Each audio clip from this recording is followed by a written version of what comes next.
فرماتے ہیں واحد امام ہے امام زین العابدین، جس امام نے سب سے زیادہ غلام خریدے، مور دین 18,000 غلام، 18,000 غلام، بعض میں ہے 8,000 غلام، لیکن اگر آپ اس کو 2,000 پر بھی لے آئیں، 4,000 پر بھی لے آئیں، یہ سب سے زیادہ غلام ہے۔ اب سوال ہے کہ امام غلام خریدتے تھے کیوں؟ اب تعجب یہ ہے کہ لمبا عرصہ امامت، جس میں کوئی ممبر نہیں، جس میں کوئی تقریر نہیں، جس میں گلی گلی کوچا جا کے کوئی تبلیغ نہیں کہ آپ مکتب اہل بیت میں آ جاؤ، نظام امامت کو سمجھو، کیونکہ امام زین العابدین تک اگر کوئی شیعہ بھی تھا تو وہ شیعہ امامت کو مانتا تھا، پر اس کو یہ نہیں پتا تھا کہ حج کیسے کیا جاتا ہے، عمرہ کیسے کیا جاتا ہے، وہ ترتیب نماز و صلاۃ، صوم و صلاۃ پراپر ان تک پہنچی نہیں تھی۔ یہ تربیت کی امام محمد باقر اور امام جعفر صادق علیہ الصلوۃ والسلام نے۔ صلوات پڑھیں مولا کے شان پر۔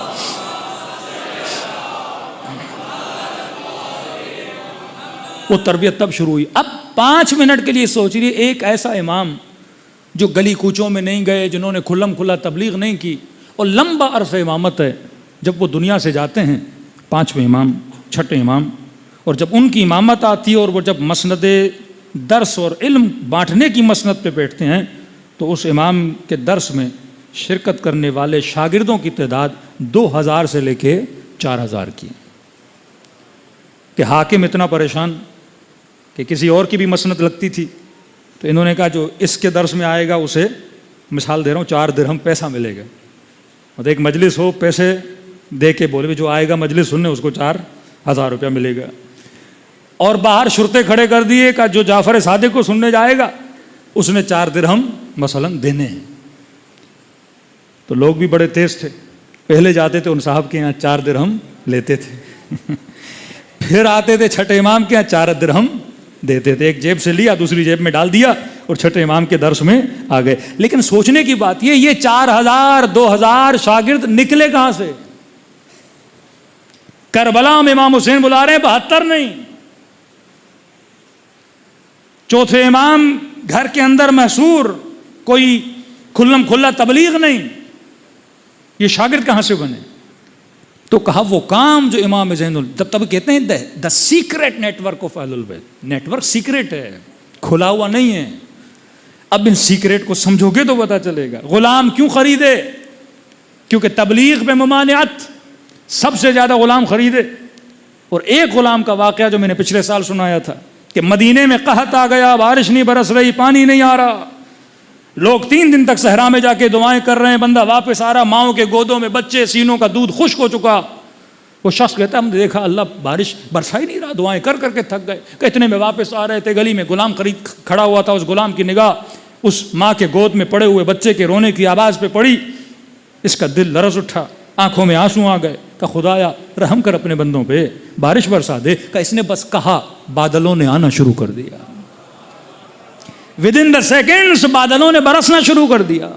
یہ کہتا میں پریشان، سیاہ حبشی غلام، زبان کا اثر اتنا کہ بس کہا بادلوں نے برسنا شروع کر دیا۔ میں نے کہا یہ غلام تو مجھے چاہیے، پیچھا کیا، چلتا گیا، گھر کے اندر داخل ہوا، دروازے پہ دستک دی، کنیز آئی، کس کا گھر ہے؟ کہ علی ابن الحسین کا گھر ہے، زین العابدین کا گھر ہے۔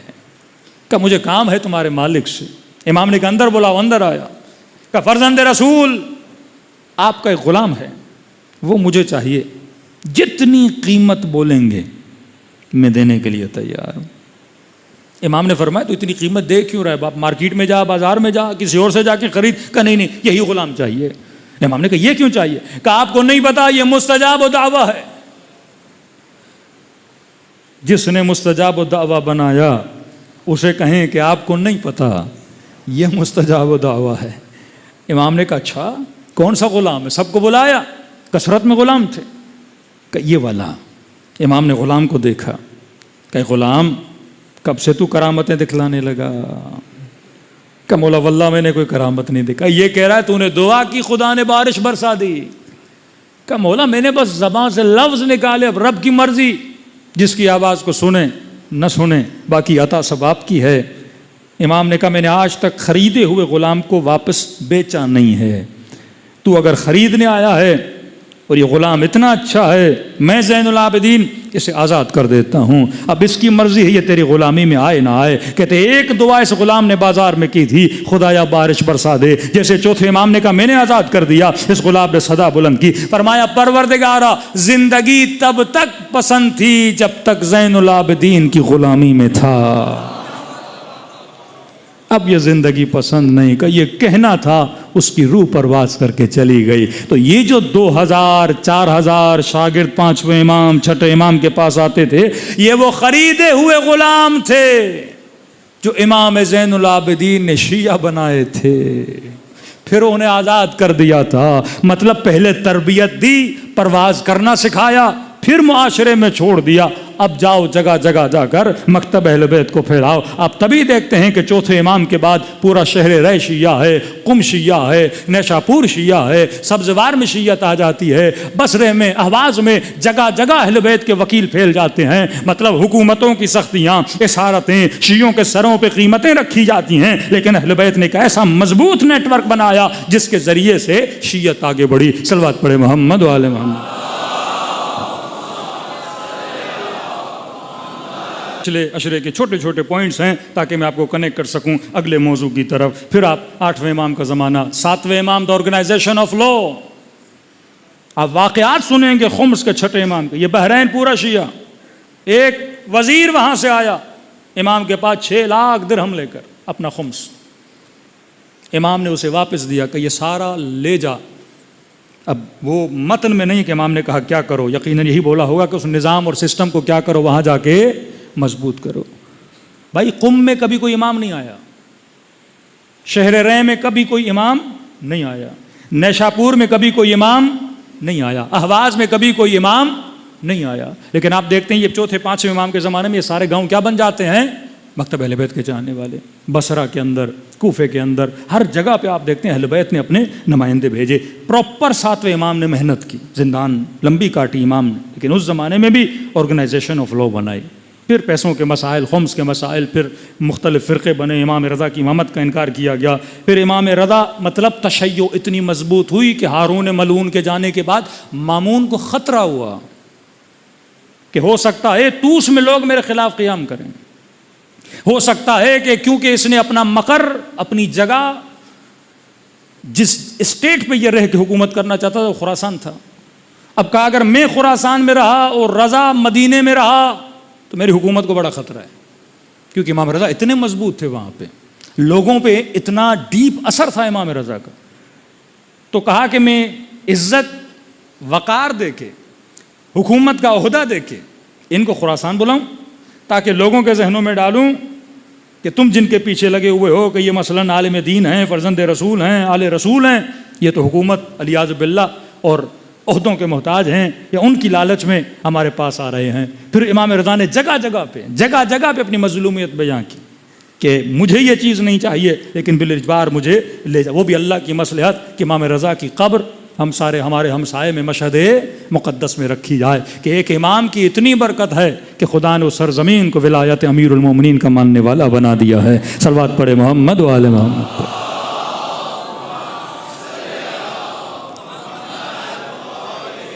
ٹیکنیک آف اہل البیت، نماز عید، مامون نے کہا چونکہ ولی عہد بنایا ہے تو نماز عید بھی کون پڑھائیں گے؟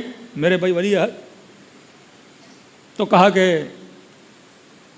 موسی رضا کو کہو کہ جا کے وہ نماز پڑھائیں۔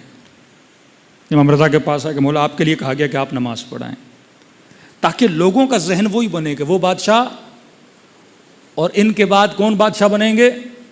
امام رضا۔ اب بادشاہ کا لوگوں کے ساتھ، سماج کے ساتھ ایک رویہ ہوتا تھا۔ بادشاہ جب آتا تھا تو گھوڑے پہ، عالی شان لباس، جاہو جلال، آگے پیچھے گارڈز، لوگوں کو دھکیلا جاتا تھا، عوام میں نہیں۔ امام رضا کو کہا کہ یہ آپ لباس پہنیے کیونکہ ولی عہد ہیں، یہ سواریاں آپ کی بڑی کھڑی ہیں باہر، آپ اس پہ بیٹھیے، بڑے پروٹوکول کے ساتھ آپ کو لے جایا جائے گا۔ امام رضا پاؤں سے جوتیاں اتاری، وہی اپنا سادہ لباس پہنا، گھر سے باہر نکلے، اس کے بجائے کہ سواریوں پہ بیٹھیں سیدھا عوام کے اندر داخل ہو گئے۔ خراسان کے لوگ کہتے ہیں کہ جب فرزند رسول گھر سے باہر آئے تو سب کا تصور یہ تھا ایسے نکلیں گے جیسے کوئی بادشاہ نکلتا ہے، ہم سے دور اپنی سواریوں پہ بیٹھیں گے، لیکن کہ اس عالم میں آئے کہ پاؤں میں جوتیاں نہیں، آنکھوں میں آنسو، کہ عید کا روز ہے اور اللہ کے دربار میں مہمان بن کے جا رہے ہیں اور حکم خدا ہے کس طرح نماز پڑھنے کے لیے آیا کرو، اور لوگوں کی بھیڑ کے اندر مل گئے، جہاں نعرے بلند ہو گئے کہ فرزند رسول خوش آمد، حاکم ہونا چاہیے تو اہل بیت جیسا ہونا چاہیے۔ اتنی سادہ زندگی کے لوگوں کے اندر مل گئے۔ یا سپاہی دوڑے دوڑے گئے کہ مامون تو نے چاہا کہ امام رضا کا نام خراب کرو، لیکن وہ تو عوام میں گھل مل گل گئے، اب خطرہ ہے تو تمہارے تخت کو خطرہ ہے۔ فوراً پھر سپاہی بھیجے کہ فرزند رسول کو کہو کہ ان کی جان کو خطرہ ہے، نماز عید کون پڑھانے جائے گا؟ نماز عید میں پڑھانے جاؤں گا۔ اس قدر اس لعین کو خطرہ محسوس ہوا کہ امام رضا کو زہر دے کے شہید کر دیا گیا۔ شیعوں کے اوپر امتحانات، پھر ایک ایسا امام 8-9 سال کا امام، for the first time in history شیعہ محسوس کر رہے تھے 8 سال کا امام، جناب ابا سالت جو امام رضا کے صحابی ہیں، وہیں پہ ایک دوسرے صحابی جو قریب یعنی زندگی امام رضا کے ساتھ ان لوگوں نے گزاری ہے، ابا سالت کو کہتے ہیں ابا سالت ابھی امام جواد چھوٹے ہیں، ہم ان کی امامت کو تو مانتے ہیں لیکن ایک کام کرتے ہیں کہ ہم ویٹ کرتے ہیں کہ یہ تھوڑے جوان ہو جائیں، بالغ ہو جائیں، اس کے بعد ان کو مسند دیں گے، تب تک یہ گھر میں بیٹھے رہیں، ہم لوگ معاملات کو دیکھتے ہیں۔ کہتے ابا سالت اتنے چاہو جلال میں آئے، ان کو گریباں سے پکڑا، دیوار سے لگایا، کہ تو نے یہ سوچا بھی کیسے کہ امام جوان ہو کے امام ہوتا ہے، یہ 7 سال کا ہو بھی تو امام ہے۔ علم کا مسئلہ ہے تو سوال کرو امام جواد سے، جواب نہ دے تو پھر تم اعتراض کر سکتے ہو کہ جب عیسیٰ ماں کی گود میں ہوتے ہوئے نبی ہے تو امام بھی 7 سال کی ایج میں امام ہوتا ہے۔ یہاں ایج معیار نہیں ہے، عمر معیار نہیں ہے، یہاں معیار ہے تو علم معیار ہے۔ پھر وہ امام جواد کی لمبی لمبی روایتیں اور سوال جوابات جو آپ کے اندر موجود ہیں۔ پھر امام حسن عسکری کا زمانہ کہ امام حرمین عسکر، یہ نہ بولتے ہیں عسکر، بولتے ہیں فوجی چھاونی، 2 امام فوجی چھاونی کے اندر ہیں۔ اثر اتنا بڑھ گیا تھا امامت کا کہ اگر مدینے میں رہیں تو حاکموں کا مسئلہ لوگ ملیں گے، اثر اتنا ہے لوگ ان کے ہو جاتے ہیں۔ نگاہ رکھی جائے دربار میں لائیں تو پھر بھی مسئلہ، مدینے میں نہیں رکھنا جگہ خطرناک ہے، مکے میں نہیں رکھنا خطرناک ہے، عراق کے اندر کوفے میں رکھتے ہیں تو مسئلہ، بصرے میں رکھتے ہیں تو مسئلہ، تو کہاں رکھیں؟ کہ ان کو کینٹ کے اندر لا کے بٹھا دو، جہاں ہمارا کنٹرول وہیں پہ رہیں گے، 4 گھر دیں گے، آگے پیچھے ہمارے بندے، ہمارے فوجی، کون آ رہا ہے کون جا رہا ہے ساری انٹیلیجنس رپورٹ ہمارے پاس ہوگی۔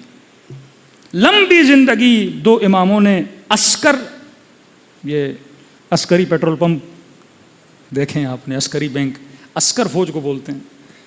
حرمین امام حسن عسکری یعنی وہ امام جو عسکر میں رہا، وہ امام جو فوجی چھاونی میں رہا۔ اتنی سختی کہ جب امام زمانہ شکم مادر میں تھے، جناب حکیم خاتون، گھر کی سگی خواتین کو بھی پتہ نہیں تھا کہ بی بی حاملہ ہیں، کہ امام بولتے ہیں اپنی بہن کو کہ اب تیار ہو جائیں، آج وضع حمل ہونے والا ہے۔ تو کہتی ہیں کس کا وضع حمل؟ کہ نرجس خاتون کا۔ کہ مجھے تو نظر نہیں آیا۔ اعجاز الہی سے گھر کے اندر جو کنیزیں وہ جاسوس، گھر کے اندر جو غلام وہ جاسوس، کیونکہ حاکموں نے کنیزیں بھیجی ہوئی تھیں، حاکموں نے غلام رکھے ہوئے تھے، گھر کی ایکٹیویٹی، مطلب گھر کے بندوں اور نوکرانیوں کو بھی نہیں پتا کہ امام زمانہ کی ولادت کب ہوگی، کس طرح ہوگی۔ آج جاتے ہیں زیارت کرنے کے لیے استہ خانے میں، وہاں پہ ولادت، وہیں سے امام غیبت کے اندر چلے جاتے ہیں۔ اس قدر چیزوں کو چھپایا گیا۔ اب سوال ہے، اس عالم میں امام نے شیعوں کے ساتھ اپنا نیٹ ورک کٹنے نہیں دیا۔ اہواز کے شیعہ مرتبط، قم کے شیعہ مرتبط، قم سے آتے تھے، ملتے تھے، وہ مختلف آپ روایات سنتے ہیں بڑے بڑے علماء کی، اہل بیت علیہ الصلوۃ والسلام سے آ کے ملتے تھے۔ کس ذریعے سے ملتے تھے؟ اب ظاہر ہے گھر میں لوگ رہتے ہیں تو گھی بھی چاہیے، صابن بھی چاہیے، آٹا بھی چاہیے، کھجوریں بھی چاہیے۔ کہتے ہیں کئی اہل بیت کے چاہنے والے اصحاب مولا جس محلے میں رہتے تھے 2 سال فقیر بن کے اس محلے میں بھیک مانگتے تھے تاکہ کسی کو شک نہ ہو امام کا صحابی ہے۔ 2 سال فقیر بن کے، سب کو پتا تھا یہ فقیر ہے، مانگنے آتا ہے، اس فقیری کے بہانے امام کے دروازے پہ جاتے تھے، امام نکلتے تھے، ایک سوال کرتا تھا، مولا جواب دیتا تھا، یہ لکھ کے دوسرے شیعوں تک پہنچاتا تھا۔ اتنا چھپا ہوا نیٹ ورک۔ گھر کے اندر گھی کی ضرورت ہے، گھی بیچنے والے آتے تھے، گھی کی دیگیں، دہن بولتے ہیں، کہتے تھے ہم دہن لینے آئے ہیں اور گھر میں دہن کی ضرورت ہے۔ آگ جلانے کے لیے لکڑیوں کی ضرورت، باہر سے لکڑیاں لے کر آتے تھے۔ وہ شخص کہتا ہے کہ جب لکڑیاں امام کے گھر سے امام کے لے کر جا رہے تھے تو ایک پل سے گزرنا تھا اور اچانک سے پہیا جو ہے وہ اپنی جگہ سے ہل گیا اور ساری لکڑیاں جو ہیں وہ زمین کے اوپر گر گئیں۔ تو کہہ رہا ہے ایک لکڑی جب گری اور ٹوٹی تو میں نے دیکھا اس کے اندر وہ خط تھے، وہ سوالات تھے جو امام کے گھر میں جانے تھے، پھر امام جواب دیتے تھے، پھر انہی دیگوں کے اندر لکڑیوں میں سوالات لکھ کے اندر بھیجے جاتے تھے، پھر گھی کی دیگ جب جاتی تھی، وہ دیگ جب خالی ہوتی تھی، امام اس دیگ کے اندر جوابات لکھ کے دیتے تھے، وہ پھر شیعوں تک پہنچتے تھے۔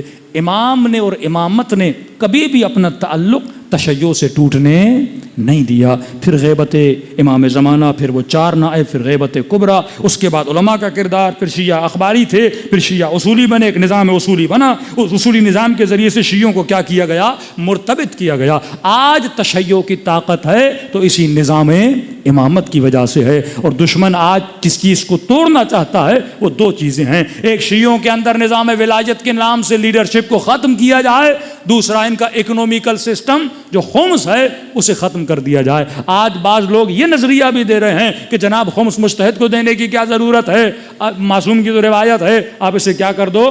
دفنا دو، کسی دریا کے اندر پھینک دو، لیکن کسی عالم تک اس کو پہنچنے نہ دو، کیونکہ یہ نظام اگر چلے گا، سیدھی بات ہے، ایک مجلس چلے گی تو اس کے خرچے ہونے ہیں، مسجد میں پنکھے چلیں گے تو اس کا خرچہ ہونا ہے، گاڑی چلے گی تو پیٹرول چلنا ہے، تو اگر نظام چلے گا تو اس کے لیے بجٹ چاہیے۔ تو اہل بیت علیہ الصلوۃ والسلام نے نظام خمس بھی دیا اور لیڈرشپ کے نام سے نظام ولایت بھی عطا کیا۔ صلوات پڑھے محمد و آل محمد۔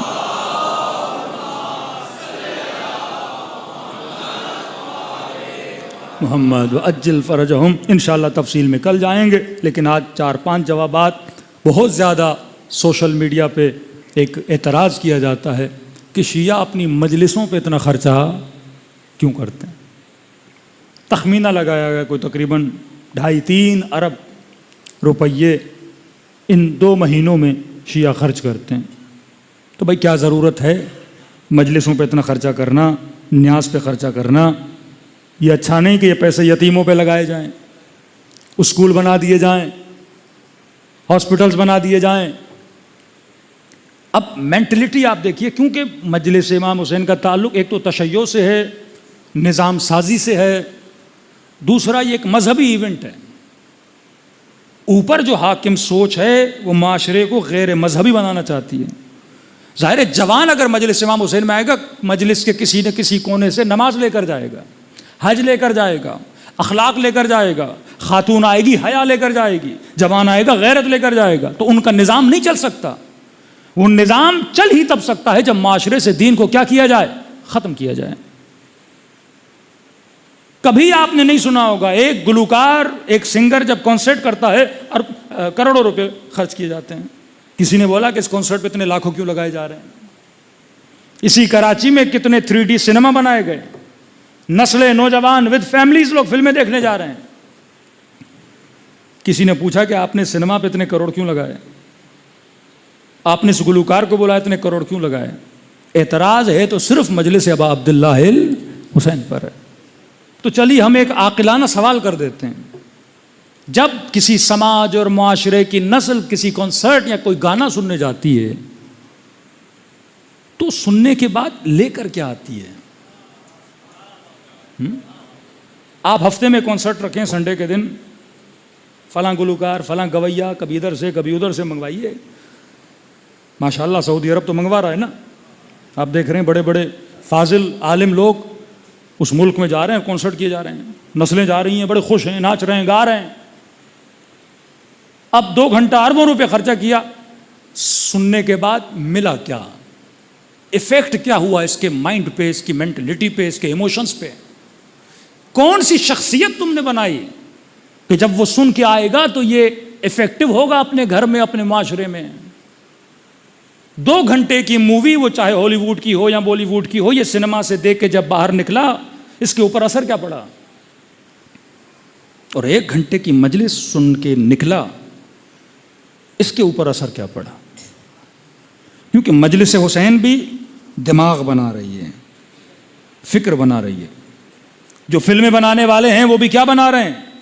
یہ بولا جاتا ہے انٹرٹینمنٹ، بس اس انٹرٹینمنٹ کے اندر آپ کے کانشیس اور سب کانشیس کے اندر جو ایفیکٹس ڈالے جاتے ہیں، جو آنکھوں کے اندر بے حیائی ڈالی جاتی ہے. کیونکہ جب آپ ایک چیز کو بار بار دیکھتے ہو، کہتے ہیں کہ اس کو نارملائز کیا جاتا ہے. ایک اشارہ دے رہا ہوں، کچھ معاشروں میں چیزیں ہوتی ہیں اس کو ٹیبو بولتے ہیں. ٹیبوز کو توڑنا، جس کو ہم بولیں اقدار.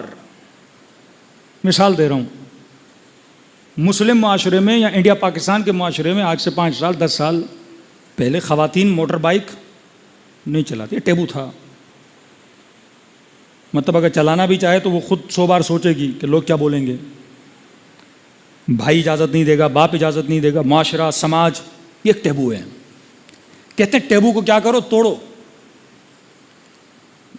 یہ قدامت پسند، بس شریعت اجازت دیتی ہے، ہمیں اجازت دیتی ہے.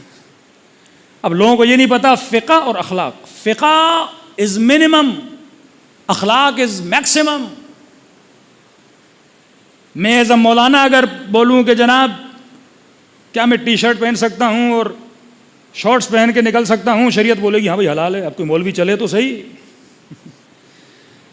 اخلاقاً حرام ہے. شریعت منیمم بتاتی ہے. آپ شریعت سے پوچھو کہ حجاب کتنا تو بتائے گی یہ شریعت، مطلب منیمم، یہ لائن ہے منیمم کی. اخلاق سے پوچھو کہ حجاب کتنا، میکسیمم. شریعت میں نماز میں کون سا لباس پہن کے نماز ہو جاتی ہے؟ مرد بولے گا منیمم لباس یہ، دھوتی پہن کے بھی آدمی نماز پڑھ سکتا ہے. کون مسجد میں دھوتی پہن کے آئے گا؟ میکسیمم. کئی لوگ اس میں کنفیوژن کا شکار ہوتے ہیں. بعثت لاتمم مکارم الاخلاق. رسول فرماتے ہیں میں مبعوث ہوا تاکہ تجھے اخلاق کی بلندیوں پہ پہنچاؤں. اب ممبر پہ آنے والا خطیب اگر صرف شریعت بتائے، اخلاق نہ بتائے، شریعت کیا ہے؟ منیمم. اور اگر میں نے آپ کو منیمم بتایا اور آپ منیمم کر رہے ہیں اور منیمم سے نیچے کیا ہے، وہ تو آپ گھڑے میں گر گئے. لیکن کوشش ہوتی ہے آپ کو میکسیمم بتایا جائے. اگر میکسیمم نہیں بھی کیا، 100 بتائیں تو کم از کم 90 پہ آئے گا، 70 پہ آئے گا. لیکن اگر میں نے اس کو 60 ہی بتایا تو 60 کے بعد تو نیچے 50 کے نیچے چلا جائے گا. یہ تو اہل بیت نے اخلاق کی بلندیوں تک ہمیں پہنچانے کا حکم دیا. تو مجلس حسین کیا کرتی ہے؟ انسان کی ذہن سازی کرتی ہے. اب اس مجلس سے ہمیں ملتا کیا ہے؟ چند پوائنٹس آپ کو بتا رہا ہوں. یہ ترتیب ہم نے عین سے بنائی ہے، تقریباً دوسری مجالس میں بتا چکا. 10 عین یاد کر لیں، 10 عین کہ ہمیں مجلس امام حسین سے کیا ملتا ہے. پہلا عین، مجلس حسین انسان کو عقل مند بناتی ہے. پہلا عین. جن عقلوں پہ زنگ لگے ہیں حسین کی مجلس ان زنگار کو ہٹا دیتی ہے.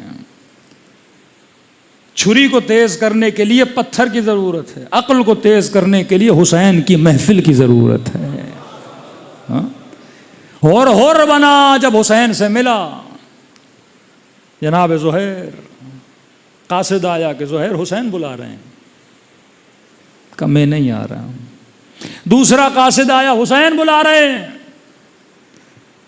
کہ میں نے اپنا قافلہ اسی لیے روٹ وہی ہے پر میں نے تھوڑا دور رکھا ہے کہ مجھے امام حسین کا آمنا سامنا نہ کرنا پڑے، میں نہیں آ رہا. بعض روایات میں کہ بیوی نے بولا جاؤ، ایک روایت میں ہے تیسری بار اسے آواز آئی زہیر.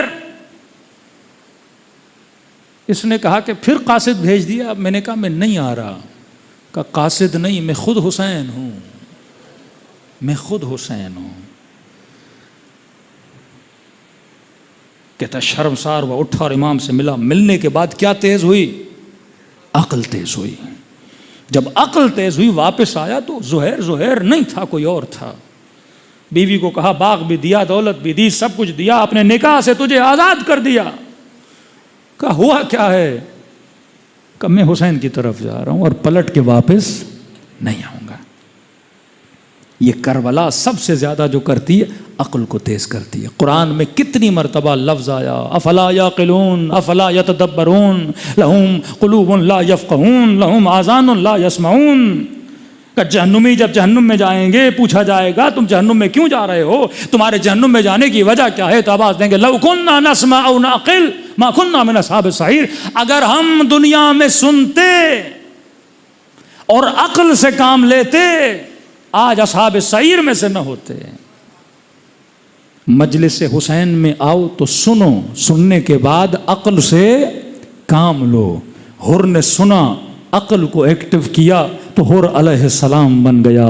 شمر نے سنا پر سن کے عمل نہ کیا تو لعنت اللہ بن گیا. تو یہ مجلس حسین عقلوں کو تیز کرتی ہے. جوان مجلس میں آؤ تو تجھے حسین بتائیں گے کہ تمہارا امام کون ہے. مجلس میں آؤ تو امام حسین سکھائیں گے کہ تمہاری سلیکشن, تمہارا ریلیشن, تمہارے روابط, تمہاری تعلقات کیسے ہونے چاہیے. زندگی میں دوست بنانا ہے تو کس کو بناؤ, زندگی میں رشتہ قائم کرنا ہے تو کس سے کرو. یہ ساری عاقلانہ جو تمرین ہے, جو ایکسرسائز ہے, یہ کون بتائے گا؟ یہ فکر ابا عبداللہ الحسین بتائے گی. تو پہلا عین جو مجلس حسین سے ملتا ہے وہ عین عقل ہے.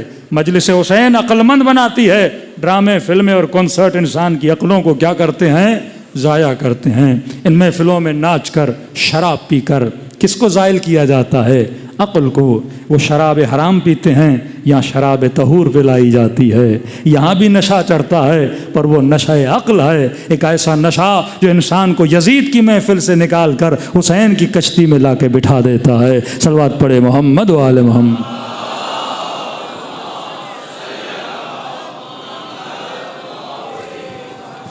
تو ایک عین عقل مجلس ابا عبداللہ انسان کی عقل کو بلند کرتی ہے. دوسرا عین, مختصر کر رہا ہوں, 10 عین ہیں, آج شاید 2 ہی بتا پاؤں. دوسرا عین عبرت. بار بار شہادت سنانے کا فلسفہ بتا دیا. مولا حسین کیسے شہید ہوئے ہر سال سنا رہے ہو. ارے بار بار موسیٰ کا قصہ خدا کیوں سنا رہا ہے؟ بار بار حضرت آدم اور ابلیس کی باتیں کیوں بتا رہا ہے؟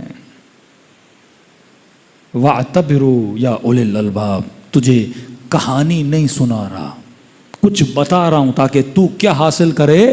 عبرت حاصل کرے. شہید مطہری فرماتے ہیں جو کربلا سنے, شمر کا کیریکٹر دیکھے, اس سے عبرت حاصل کرے کہ کل والے شمر کو دیکھ کر تو نے آج کے شمر کو پہچاننا ہے. کل والے یزید کو دیکھ کر تو نے آج کے یزیدی نظاموں کو پہچاننا ہے. شہادت ابا عبداللہ الحسین کو سن کر تو نے آج کے مظلوموں کے لیے اپنی صدا اور آواز کو کیا کرنا ہے؟ بلند کرنا ہے. کربلا عبرت کا نام ہے. کسی برادر اہل سنت کو ساتھ لائیے کہ مجلس میں کیوں لے کر جا رہے ہو؟ بولی آپ کو عبرت دلانے کے لیے. کون سی عبرت؟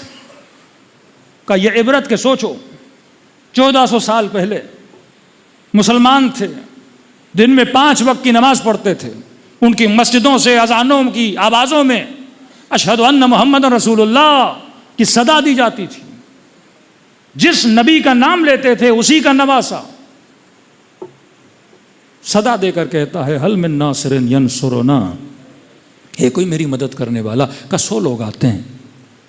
مد مقابل ایک یزید ہے جو زانی ہے, شرابی ہے, 30,000 لوگ اس کے پاس ہیں. اب سوچو اس معاشرے میں ایسا کیا پروپیگنڈا کیا گیا کہ پوری سوسائٹی ظلم کا ساتھ دینے لگی. آج ہے کہ نہیں ہے؟ یہ عبرت نہیں لے رہا یزید سے. جتنے ظالم تھے کربلا میں ودن 4 ایئرز یہ مارے گئے. یزید, ابن سعد, شمر, حرملا, ابن زیاد, کوئی 2.5 میں, کوئی 3 میں, کوئی 4 میں واصل جہنم ہو گئے. کب تک باقی رہو گے؟ عجب ہے کہ امام حسین نے ابن سعد کو بلایا. عبرت کہتے جب ابن سعد آیا تو جاہ و لشکر لے کر آئے. کوئی 40 لوگ اس کے ساتھ تھے. امام حسین کے ساتھ کوئی 25 لوگ. تو مولا نے بولا کہ ابن سعد میں لڑنے کے لیے نہیں آیا, تو اتنے لوگ کیوں لائے ہو؟ ان سب کو واپس بھیجو. میں بھی واپس بھیج رہا ہوں. امام حسین کے ساتھ جو تھے وہ پیچھے گئے, ابن سعد کے جو لوگ تھے وہ پیچھے گئے. کوئی 4-5 لوگ رہ گئے. بٹھایا, کہ کیوں دے رہے ہو یزید کا ساتھ؟ تجھے پتا ہے میں حق پر ہوں؟ کہاں پتا ہے، فرزند رسول آپ حق پر ہو۔ کہ میری مجبوری، کا کیا مجبوری؟ کہ اگر اس کا ساتھ نہیں دوں گا کوفے میں میرا گھر مجھ سے لے لے گا۔ امام نے کہا کوئی مسئلہ نہیں، گھر کوفے کا چلا گیا، میں حسین تجھے مدینے میں گھر دوں گا۔ کہ میرے بیوی بچوں کو خطرہ ہے، کہ میں وعدہ دیتا ہوں میرا ساتھ دو تمہارے بچوں کو امان ملے گا۔ کہ اس نے بہت بڑی رقم کا وعدہ کیا ہے مجھے، وہ دے گا۔ شہر رے کی حکومت کا وعدہ کیا ہے، وہ دے گا۔ امام نے فرمایا تو رقم کو چھوڑ، مدینے میں میرا ایک باغ ہے۔ یہ باغ امام حسن کا بڑا مشہور تھا کہ معاویہ نے بہت آفر دی امام حسن کو کہ یہ جتنی قیمت پیسے چاہیے میں دے رہا ہوں، یہ باغ مجھے دو۔ امام حسن نے نہیں دیا۔ تقریباً 4000 یا 400 درخت اس باغ کے اندر لگے تھے، کہ روایات میں کہ ہر درخت لگانے کے بعد امیر المومنین نے اس کے کنارے میں 2 رکعت نماز ادا کی تھی۔ یعنی مدینے میں اتنا بھاری فصل بابرکت فصل والا کوئی باغ نہیں تھا، یہ تو امام حسین نے کہا وہ باغ تجھے دوں گا اگر یہ ہے کہ مال و اموال تمہارے یزید لے لے گا، ابن زیاد لے لے گا، باغ تمہارا ہو۔ کہ حسین شہر رے کی حکومت کا قوالہ اور وعدہ ملا ہے مجھے۔ مولا حسین نے ٹھنڈی سانس لی، کہا ابن سعد تجھے حسین پر یقین ہے؟ کہاں ہے؟ کتنا یقین ہے؟ کہ مجھے پتا ہے آپ جو کہتے ہیں وہ صحیح ہے۔ مکے کے لوگ کافر تھے نا، رسول خدا نے اگر کہوں کہ باہر پہاڑ کے پیچھے لشکر کھڑا ہے مانو گے؟ کہ مانیں گے۔ ابن سعد نے کہا حسین جو کہو مجھے یقین ہے۔ کہ اگر مجھ حسین پہ یقین ہے، میں حسین تجھے کہہ رہا ہوں شہر رے کی حکومت تو دور، تجھے رے کی سرزمین کے گندم کا دانہ بھی نصیب نہیں ہوگا۔ کہتے یہ کہنا تھا، غصے سے کھڑا ہوا کہ حسین تو حق پر ہے، پر تیرے پاس آؤں گا جنت ملے گی، لیکن جنت ادھار ہے، یزید کے پاس جاؤں گا کیش ملے گا۔ امام نے کہا تو جہنمی بنتا ہے۔ پھر ایک بددعا امام نے اس کو دی، اور اسی بددعا آخری عمر اس بددعا میں مبتلا ہوا اور دنیا سے چلا گیا۔ عبرت لے انسان، کربلا مقام عبرت ہے۔ کربلا دشمن شناسی کا نام ہے، تفصیل میں کل آئیں گے۔ تو فخر کریں، مجالس امام حسین معاشرہ بناتی ہیں۔ یہاں جوان آتے ہیں، ان کا ذہن بنتا ہے، کل یہ جوان باپ بنے گا، اس کی نسل ہوگی، اس کی اولاد ہوگی، اس کو تربیت دے گا۔ ایک پورا نیٹ ورک آپ کے اوپر جو ذمہ داری ہے وہ کسی اور مسلمان پر نہیں ہے جتنی اہل بیت کے چاہنے والے پر ہے، کیونکہ آپ ہی وہ ہیں جب امام زمانہ آئیں گے اسی امام کے سپاہیوں میں آپ نے شمار ہونا ہے۔ کہ لاکھ سجدہ شکر ادا کرو کہ خدا نے نعمت حسین سے تجھے نوازا ہے۔ طالبان قراتی کا جملہ کہتے خدا نے ہر قوم کو ایک آنسو دیا، شیعوں کو خدا نے 2 قسم کے آنسو دیے ہیں۔